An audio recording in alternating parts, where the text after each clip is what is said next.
Hello everyone, welcome to Impulsive Artistry. I'm artist Charles Wolfe, thank you for joining me today. Well, I am excited to get started today on this beautiful little oil seascape painting together. I'm going to start off with a small little round brush, and I'm going to start marking out the sky today with a mixture of liquid white and a touch of the raw sienna in there as well.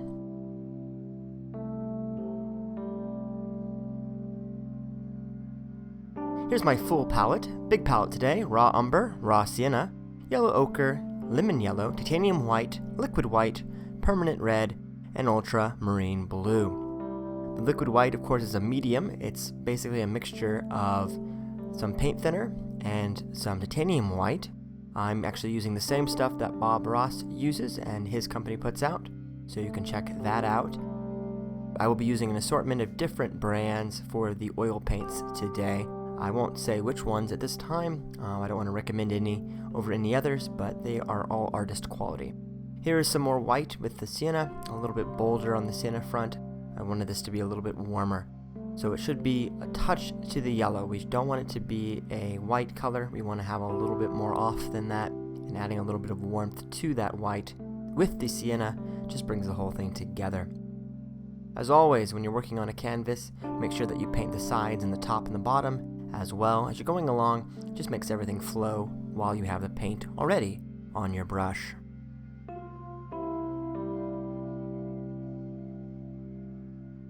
So this seascape is a little scene from the Outer Banks of beautiful North Carolina, and there's a beautiful little pier there. I had a lot of fun painting this piece.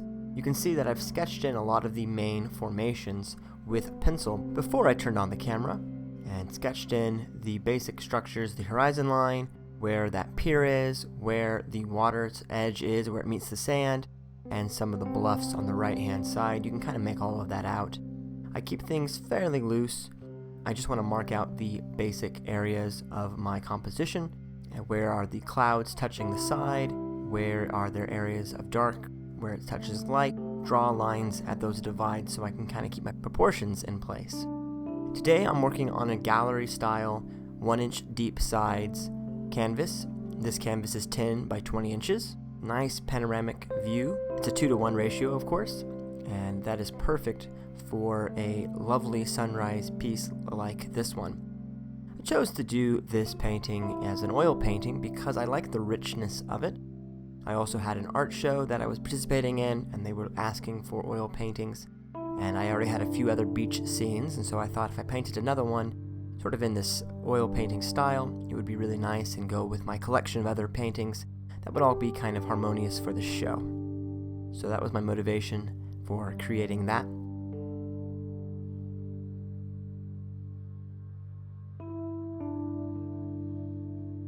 For that lower bank of clouds, I've added more of the sienna there.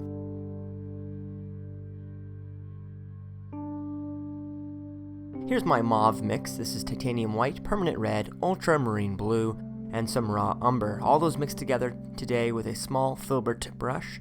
A filbert brush, of course, has a rounded edge to the bristles, almost like an upside down U shape to those bristles, and it's perfect for blending, mixing things together. All the brushes I'm using today are quite small because I'm going to be paying a close attention to the color mixing, and I want small gradations and small changes in this piece and with the colors that I'm using. So I'm mixing small batches of paint and being very careful as I'm working through the canvas. I'm using a smaller brush because I'm using a smaller canvas, and typically when you go smaller, you also want to be a little bit smaller with your brushes. I don't always say that's true. Sometimes you can get away with a larger brush, and sometimes they say it's best to use the largest brush possible. But for this piece and for the level of detail that I'm looking for in this landscape impression, I'm going to stick with smaller brushes on the whole. Here's a touch more of the ultramarine blue and push that lighter blue sky color there, just visible. This is a very hazy, cloudy day, so there's only a few spots where that blue of the background sky is peeping through. For the most part, you're just going to see clouds and this sort of marine layer fog rolling in over the beach.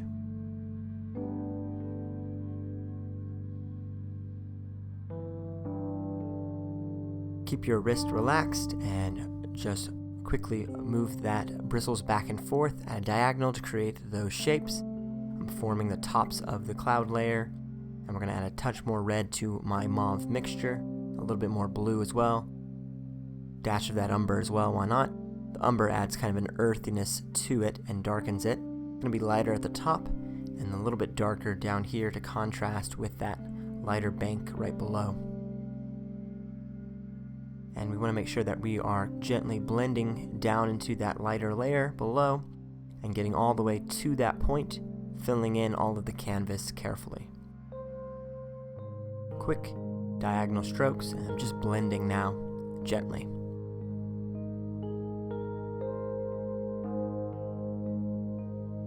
Getting a little bit lighter with my touch there, kind of feathering up the clouds there into the white above, giving it a little more perspective. Very light feather touch, barely grazing the canvas, barely touching it to get that effect, a kind of hazy cloud effect. Okay, back to my liquid white. We're going to amplify that effect with my 1-inch brush and just soften the tops of this. We go a little bit heavy-handed here, but that's okay. We can rediscover it with a little more of my filbert brush and the mauve mix in a minute.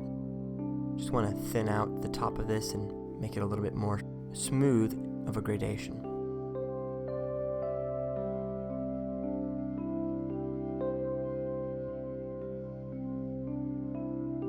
And as always, don't forget the sides of your canvas. Okay, back to the mauve mix. Like I mentioned, touch more of the blue, bring this in, redefine that line a little bit better.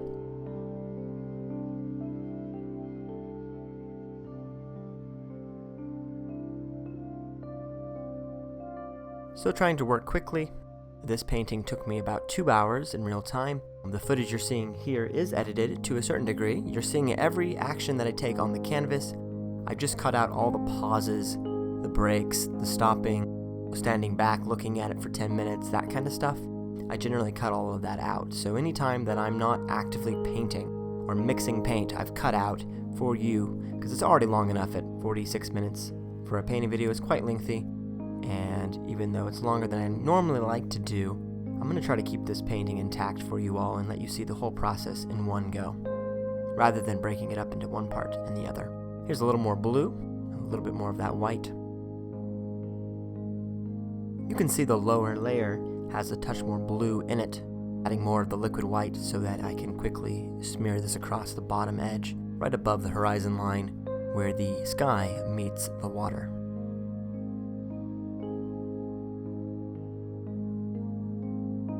I find that painting is a very relaxing hobby.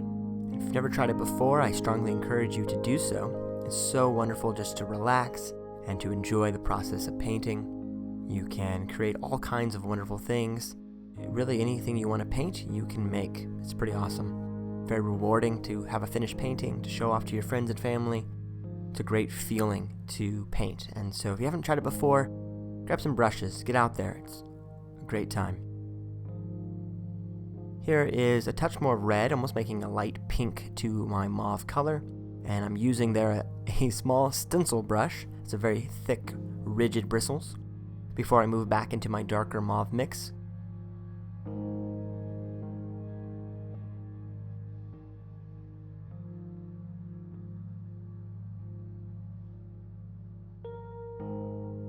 Touch more of the blue there. Back to my flimsier, thinner, softer filbert brush.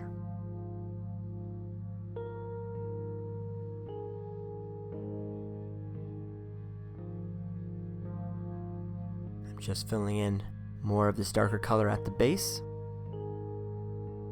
right above the horizon. As of the recording of this video and this audio, I've actually already sold this painting, which doesn't always happen. So it was really great that someone already saw it and liked it and purchased it from me.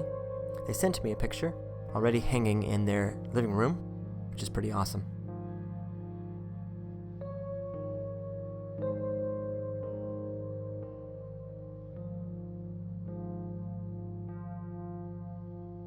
Here is some titanium white with a clean brush. make this a little bit lighter at the top here for this transition into the yellow. A little more light cutting through and blending down to soften everything together. Using that filbert brush to put a lot of little brush strokes. Really active impression here and really active with my brushwork. I really want to get the feeling of this painting and the softness of those clouds, and having lots of little strokes is a good way to give that impression.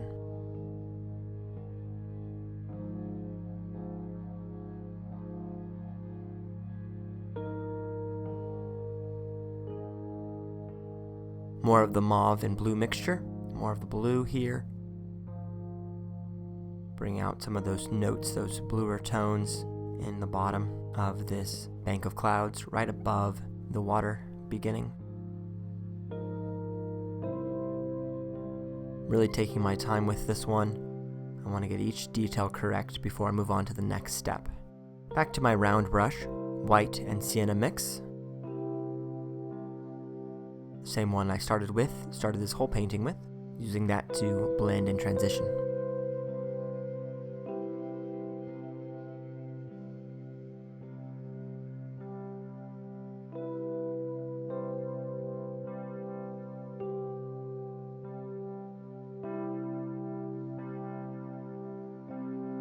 More sienna now, above, just to warm it up.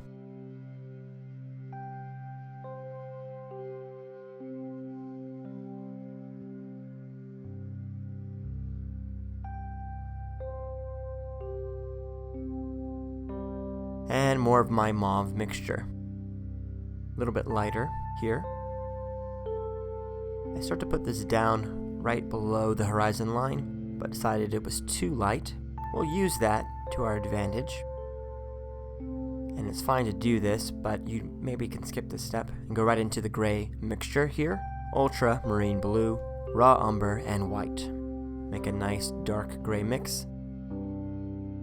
Maybe a touch of the red in there because I'm using that mauve mixture and just blending over that, making a nice soupy dark gray color. A little bit of liquid white in there as well to make it flow off the brush easily. If you find your oil paints are not sticking to the canvas well, you can add a touch, and I mean just a touch, of the paint thinner, and that will help make everything run and flow smoothly for you. I have a little jar of paint thinner on the ground next to me that I can dip my brush into throughout the painting process if I need it to make things flow better. Grabbing my stencil brush, just going to soften and smooth out the top of this line, making it as sharp as I can. Not worrying if it's not perfect, of course, but just trying to make it as straight as I can get it. The line where the sky meets the sea. A little more pink here. Never hurts anything anyhow. More of the gray mix back to it. Round brush again. Nice soft bristles. Lets the paint run smoothly in a solid line. Touch more of the liquid white so it flows. Being careful to be straight as much as possible and to get the brush to pull that paint right across the top edge and cover that canvas completely.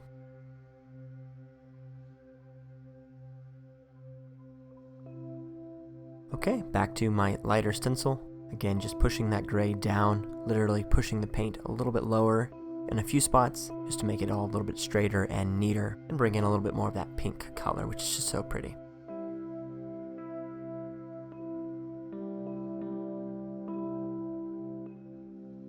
Alright, below this, more gray mix, maybe a little bit lighter here. And we'll just follow the angle of those lines that I put in right into the liquid white, and that'll just make everything flow and blend. If you watch Bob Ross, he often will put liquid white on the canvas, covering it completely. Where I don't do that, I tend to add in the liquid white as I need it, and I start with the dry canvas. So if you're painting along today, don't do the technique of covering your canvas with liquid white. I'm not doing that. It's a dry canvas, and I'm just adding liquid white as I go. Now a thin paint will stick to a thicker paint, but not the other way around typically. It'll make mixing mud. We don't want that, so be careful. Here's some more liquid white, light violet mix, and the gray mix, so a little bit more pink there. Still kind of in the gray family, but pushing the reds for sure. Echo a few of the notes in the sky down here in the water, but it's going to be darker. Water tends to be darker, especially if the light source is in the distance like it is here. Just pre-dawn, the sun is not even up yet, close to 5 o'clock in the morning when this photograph that I'm working from was taken. And so whenever you have something in the background that's illuminating the canvas, as you all know, you're going to make everything in the foreground a little bit darker. So I'm adding in more of the gray to my mixture as I'm painting along today because of that fact.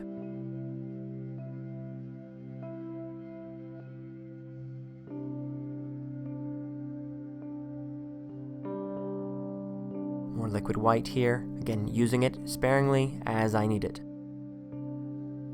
Making it a little bit lighter, just following that line that I drew previously before I started painting. Here's the light blue mix, ultramarine blue, titanium white, and the filbert brush yet again. There might be a touch of the sienna in there as well from the white mixture above. I'm going to add just the faintest touch of the red too, lightest little dab.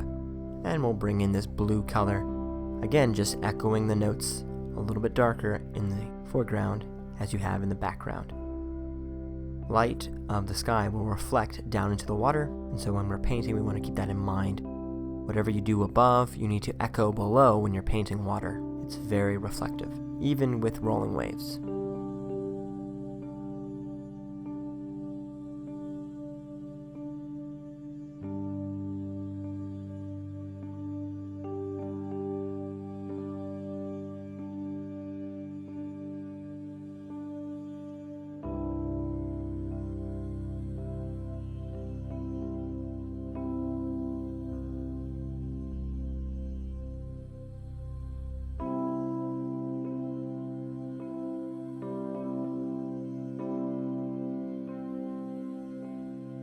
Gray mix, raw umber, and liquid white here, darker, following that line, reinforcing the edge of a rolling wave here. Waves are typically lighter on top, and then right below there get a little bit darker, and we're going to push this muddier, sandy mixture color below, kind of a brownish gray color, right below that line, and a little bit more of the liquid white for blending.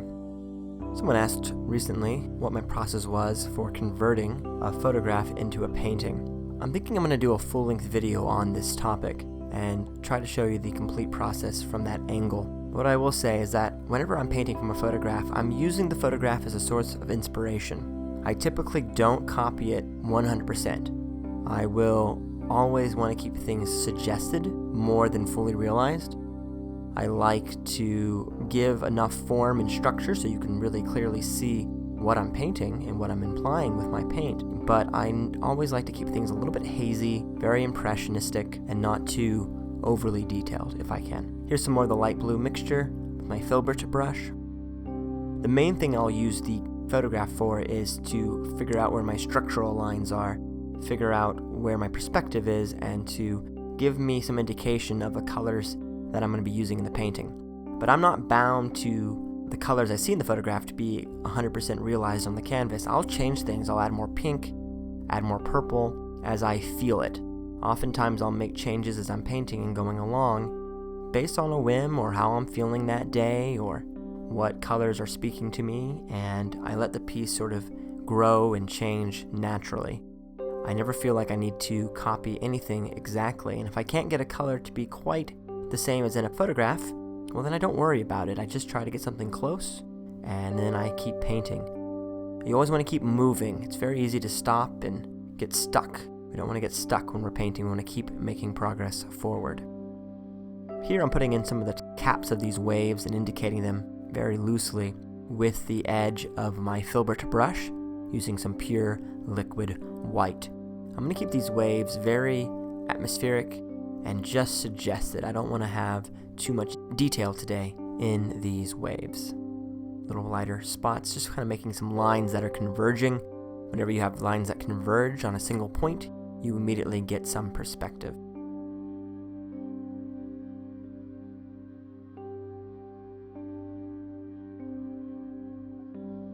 And we'll go between some of these lighter lines and put a little more of that pink echoing the sky.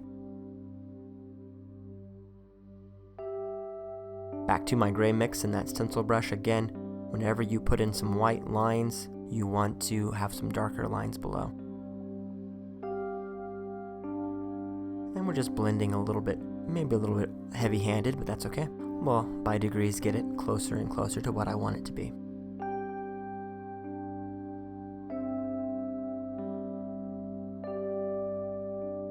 And we'll bring some more of that gray-red mixture down below. Back to my blue-gray mix. This is going to be darker. Raw umber, yellow ochre, ultramarine blue, and liquid white. This is going to be a sandy mix. This is where the wet sand is revealed as the water flows back. It's low tide, I believe, at this time of the morning. Someone else actually took this photograph, gave me permission to paint it, but it was so beautiful when they showed me the photograph that I was like, yes, I want to paint that. That's amazing.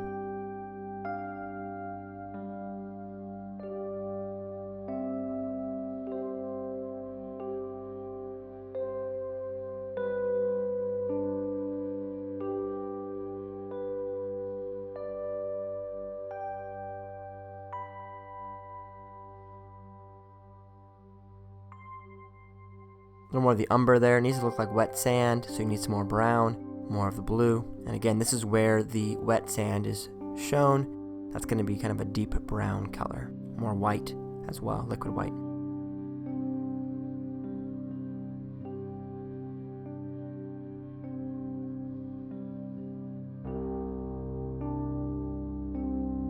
Alright, back to my blue-gray mix with a lot of the umber added. It's going to be more umber than blue. And get that darker color.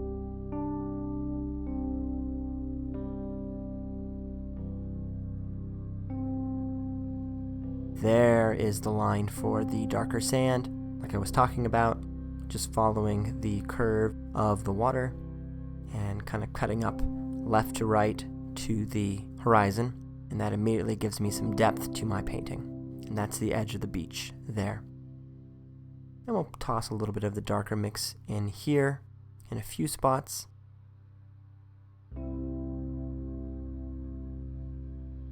Start to blend it upwards and soften it a little bit.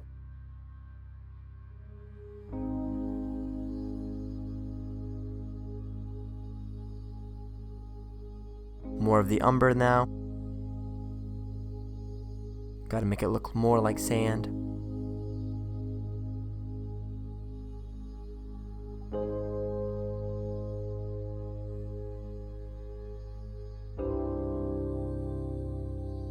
Ultramarine blue and umber, going a bit darker now with the blue and the umber. Blue and umber, of course, make almost a dark black color, so by adding it here, I can better define some of the lines that I need. Trying to keep things atmospheric and just loosely suggested as much as possible. A few of those lines were a little bit heavy, so I'm going to go back to brushing them over and blend it out, of course.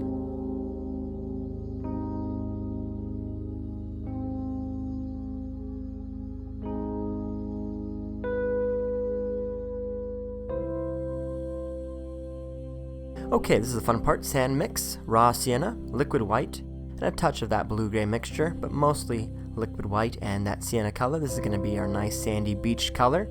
So we have that darker section where the sand is exposed and you have the water rolling back. And then now here is some fresher, more untouched sand. And we'll start to bring those two together.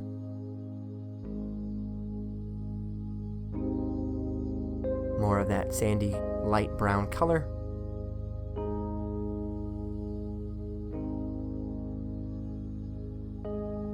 Working quickly. You can tell I'm getting excited because I'm painting faster. When you're putting in sand, you don't have to be that careful, honestly. We're just filling in the canvas, so we can bring out some darker spots and some lighter spots as we go along and need to. But basically, just get it on the canvas, just whack it on there. No big deal.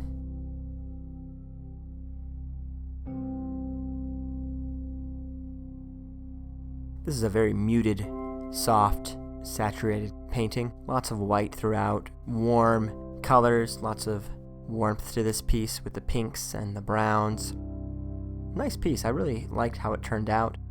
I feel like it was very effective, and it sort of achieved all the things that I was hoping it would when I painted it. Never hurts to add a little bit of the brown color underneath some of those waves, because some of the water is, some of that beach is showing through underneath that line of waves there.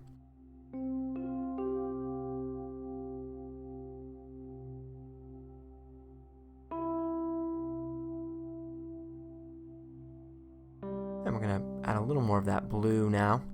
Just bring that in a few spots. We're going to cover that over with some brown, but if you want to shift something a little bit darker, add a little bit of blue to it, and that will make more of the gray notes come out.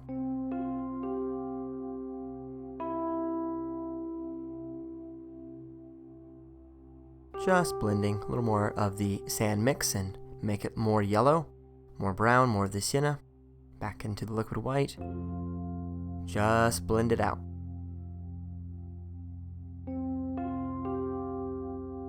There are some tufts of sand dunes here on the bottom right and a little bit higher up, and so I am just outlining them, kind of dancing around those sections where I'm leaving the white. That's where those sand dunes are, and where there are tufts of grass and things that grow on the beach, these beautiful little bluffs. The person who took the photograph told me that they were standing on the 3rd-story balcony of a hotel when they took this shot, so we're kind of looking at an angle down at the water and the beach.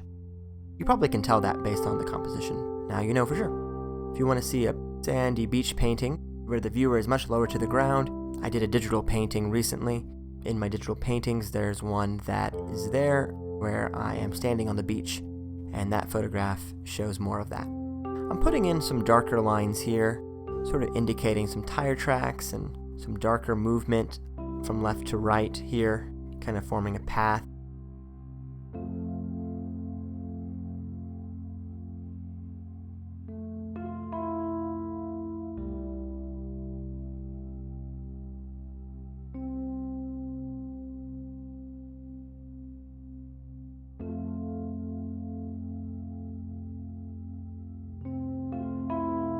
I started to put these in very concretely, but then decided to blend them out and have them more loosely suggested. So I'm grabbing a 1-inch brush, and I'm just going to blend that out. I want this to be darker anyhow, so adding in that gray is not a bad idea, but I didn't really want these lines to be too forward. It just felt like there were too much noise in the front here. I wanted it to be a little bit softer. That beach should be nice and gentle and soft and give you that sense of calm. Back to my filbert brush, just blending out in a few spots.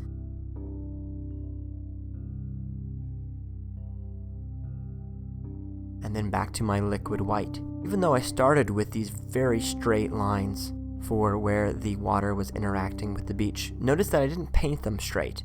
And in fact, the fact that I didn't paint them straight is a good thing, because water, it'll follow a natural line of the beach, but it's not going to be perfectly straight across. It's going to have some bend to it, and some parts are higher up and meet with the beach better than other places. So I'm not worrying about making things perfectly straight, because that's not realistic. Water rolls in the way it does, and so it wouldn't always be even all the way across. So don't paint it like it's pinstripes. It's not. Have some bend and movement to it. Using some pure liquid white here with my filbert brush to put in the tops of these waves, kind of crashing over, keeping everything very loose and very suggested.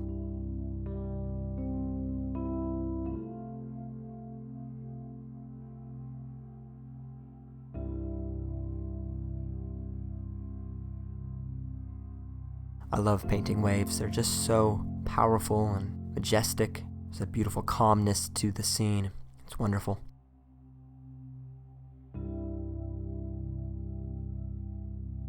Here's some more of the dark gray mix, raw umber and ultramarine blue.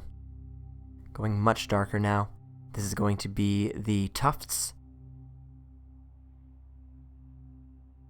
And we'll start back here, a little bit higher than the horizon line, breaking down into it, and then just putting in tops of these grassy things happening back here. A little more white, a little bit lighter. And we'll just start to pop this in quickly, filling in the canvas where I've left it exposed from before. And these are quite dark, and the reason why they're quite dark is because our light source is in the back, behind in the painting, and so anything in front of it is going to appear much darker because we're seeing the shadowed side. If we were standing on the other side of those bluffs looking back at it, they would be all bright and golden and illuminated. But because we're over here on this side of things looking at the sunrise and not looking away from it, we get the dark shadow instead. Now this is a little bit too dark, and what I'm doing here is a technique of filling in an entire section with an overall general color. And then I'm going to go back in and bring out some lighter tones and some lighter areas. Like I said, a thinner paint will stick to a thicker paint, so all I have to do is grab some paint thinner, add it to my paint to make it thinner, and then I can layer over some lighter colors in a minute. But this is the sort of deeper shadowed background color of this area, and so I'm going to put that in first. We'll come back in a moment with the highlights, subtle highlights, and not too many either.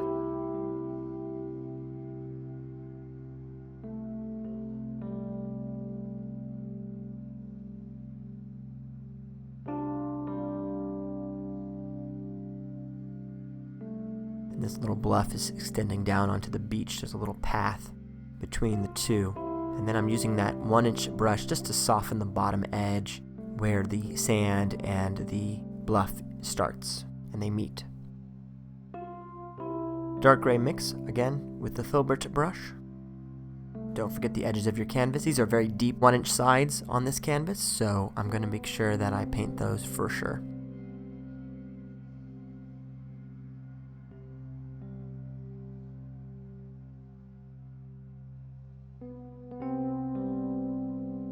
Now even darker, we'll paint the one that's right here in the front. Gonna add a little bit of liquid white to it as I paint along, lighten it up further to the left because that's where more of the light is touching it. And we'll grab some of the yellow ochre and toss that in as well.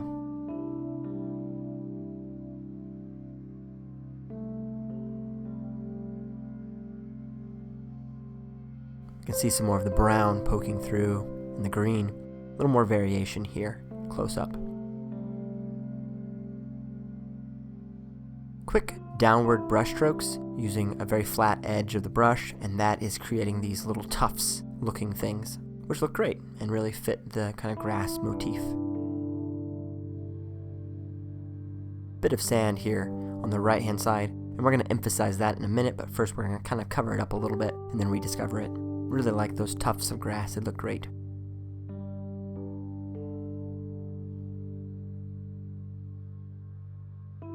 Here's some sand mix, a little bit of the gray there, just filling in where the canvas was showing through right there. And we're just going to fill in the rest of the canvas now with the darker sand color. Because it's behind that bluff, the light is being blocked by the bluff, so it's going to be darker and have a little bit of a shadow on it.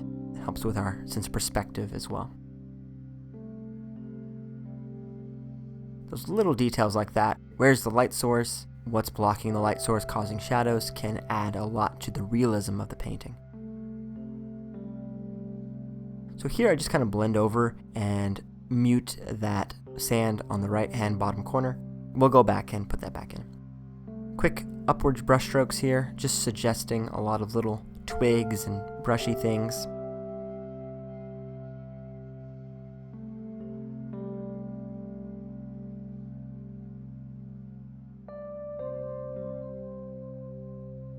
A little bit darker, more brown.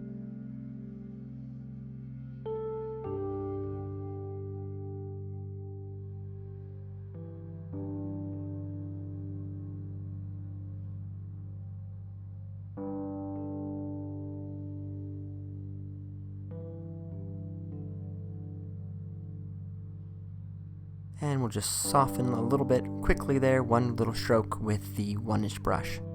Okay, back to my sand mixture, and I'm using the stencil brush with the stiff bristles, and just putting back in some sand, touches of sand. Counterbalance with the gray mix and the filbert brush. Trying to get the right amount of sand there.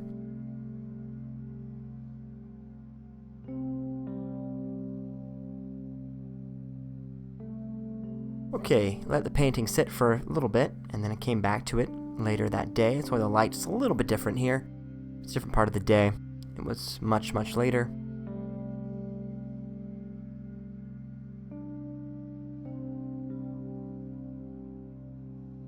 Putting in a few darker spots here.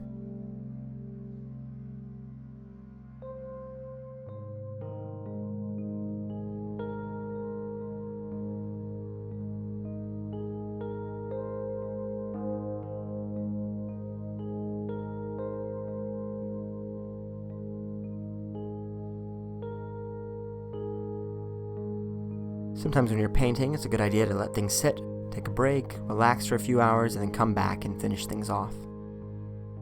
Okay, sand mix, yellow ochre, umber, and a little bit of the paint thinner. That's going to make everything run smoothly. And we'll get that round brush going, get that sand color, and this is where we're going to pull out some more details. Put some little pockets of sand that are visible in these bluffs. It'll make it kind of lay back into space better and make it seem less up and down and tall. It'll kind of let us have that feeling like we're looking over like a series of bluffs rather than just one massive bluff. And just a few horizontal strokes of the lighter sand, and immediately we get that perspective. Feels like there are individual tufts of plants now, rather than a big mass of like one thing. And we'll blend a little bit here and there as we need to.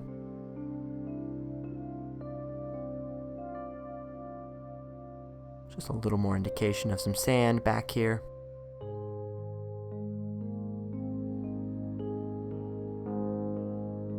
It doesn't take a lot of work and we get a lot more interest very easily. I'll grab some more liquid white here. Very light passages back here.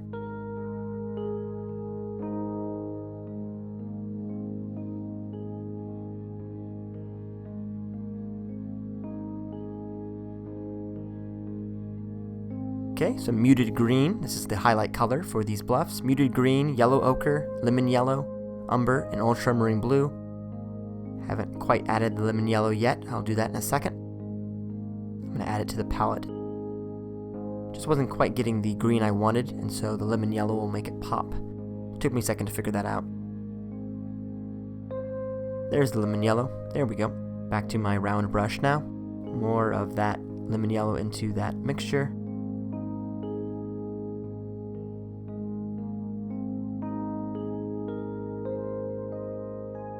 Nice muted green. The umber really makes it more muted. A little bit of that green color back here.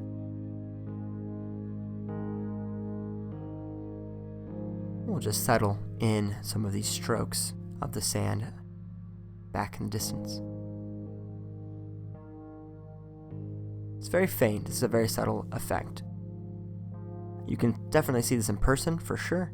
It's a little bit harder to see on camera, but it's definitely a necessary step. Putting a little bit of highlight on something like this is always a good idea.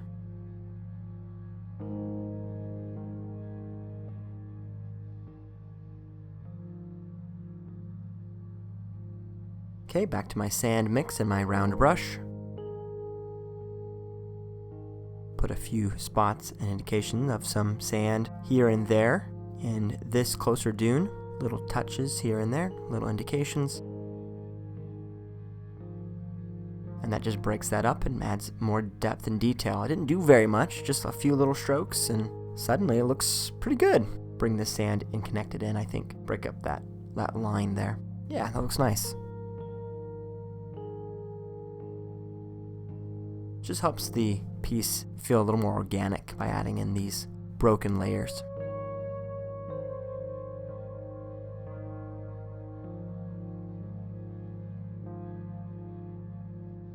A few more minutes and we'll be done with this painting. The last few little touches just here and there. Some lighter indications of some things. You can play with this as much as you want, add as much of it as you want in, or leave a lot of it out. It's really up to you.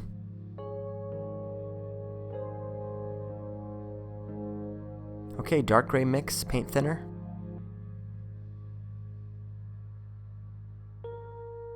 It's time to put in the dark gray bridge. Now you could leave this out of this painting and we can call this a finished piece. I'm going to put in just the faintest indication of this bridge, not put a lot of detail into it. Big pier sticking out. I think it's a nice effect and a nice detail. You could make it more detailed than I'm even going to today, but I wanted it in there because it was a big part of the original photograph, and I think it just ties the whole thing together. This big pier sticking out into the middle of the waves.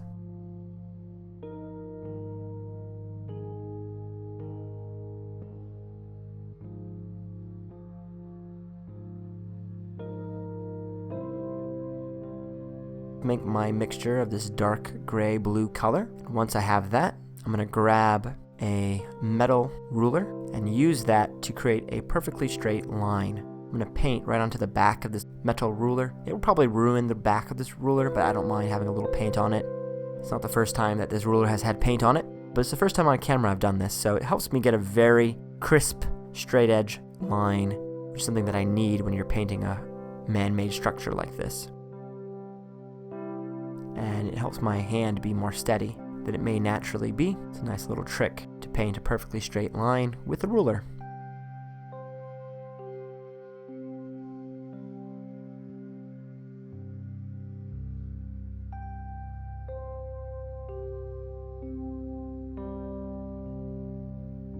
So there's the line. It looks pretty good. It's a little thin in a few spots and a little thick in others, but that's okay. We'll figure it out. Trying to get the end rounded a little bit better there. Grab that ruler again. It's a little thin on the right hand side, so we're going to add a little more paint over there. But I like how straight it is, and that's the point of the ruler.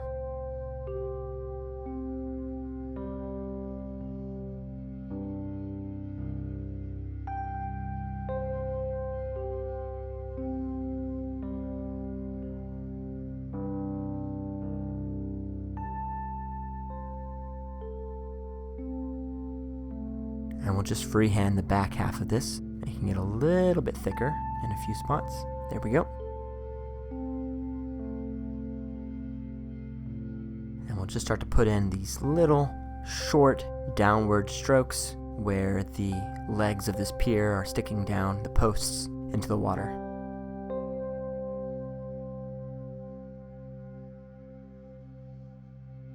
Don't make them too big, just little tiny indications.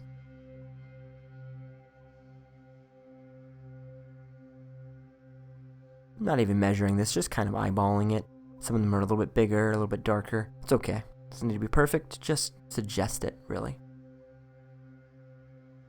Yeah, that looks really nice. I'm happy with that.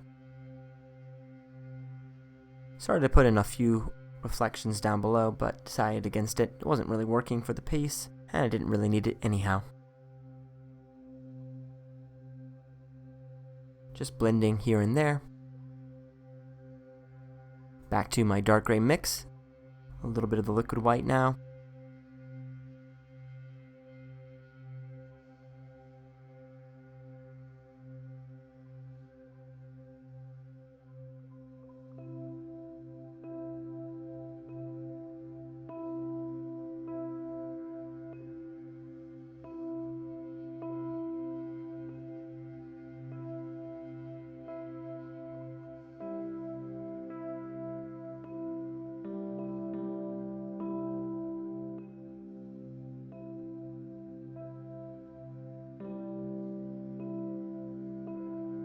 Grabbing a little more of that gray mix and just making this a little bit more full at the end here where we can really see it.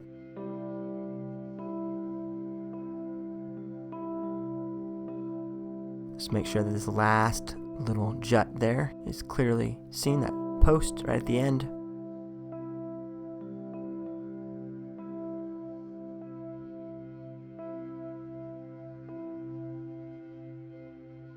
Just make it a little bit thicker and a few more lines here at the top.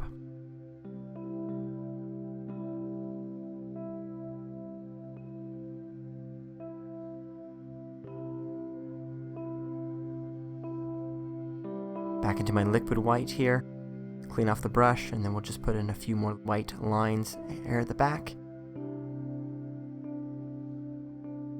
Pure titanium white now. A little bit of the liquid white in there as well. Lots of the titanium white. And we'll just put in a few curving lines for some of these waves. And the piece is basically done.